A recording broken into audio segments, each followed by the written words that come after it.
The world can be a cruel and dangerous place.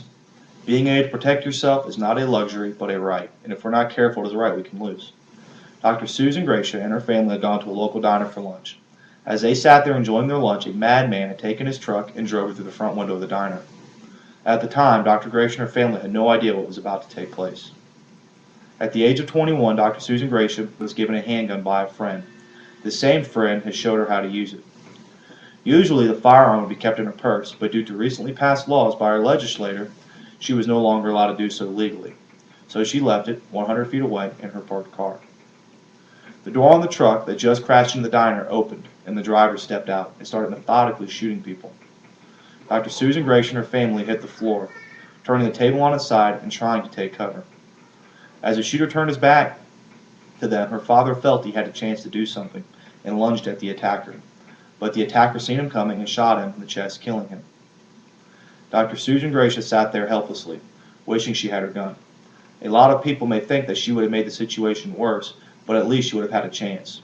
She estimated that she was 15 yards away from the attacker, and he was paying no mind to her. The rest of the patrons in the diner were already on the floor, so the risk of her accidentally shooting one of them would have been minimal. But there was nothing she could do, because her gun was in her car.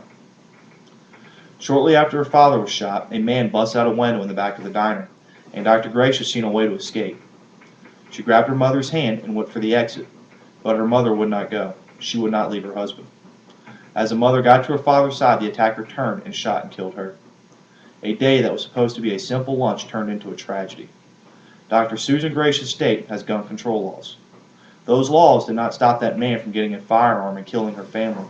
They just stopped a law-abiding citizen from protecting them.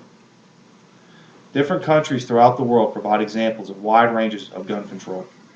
They range from countries like China, where no guns whatsoever are allowed to be carried by citizens, to Colombia, where government has distributed guns to peasants that they can defend themselves. Countries that have been closely monitored by the U.S. gun right groups are Australia, the U.K., and Canada. These countries are particularly relevant to the United States due to their similarities in government and social values.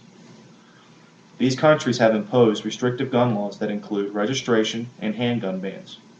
Interestingly, these bans have been directly followed with spikes in rates of break and entering, assaults, and other crimes.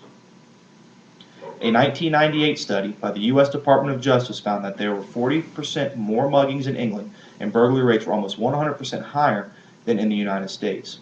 And counterintuitively, rates of crimes using handguns is on the rise. In 1999 through 2000, crimes using handguns were at a 7-year high. Apparently, criminals were easily able to access guns, but law enforcement officers and law-abiding citizens were not. In Australia, the government banned weapons in 1996 after a publicized shooting. Immediately after the ban, armed robberies rose by 73%, unarmed robberies by 28%, kidnappings by 38%, assaults by 17%, and manslaughter by 29%. This was reported on the website of the Australian Bureau of Statistics in January of 2000. So as you can see from the numbers, that restricting guns is not the answer. So I've told you a horrific story on the negative effects gun control laws can cause, and how in other countries it has not helped them, but only made their crime situations worse. Most everyone wonders what they would do in the event that their lives were threatened, or more frighteningly, the lives of their families. If gun control laws are put into effect, you might not be able to do anything. And I'm sorry, but that is not a right I'm willing to give up.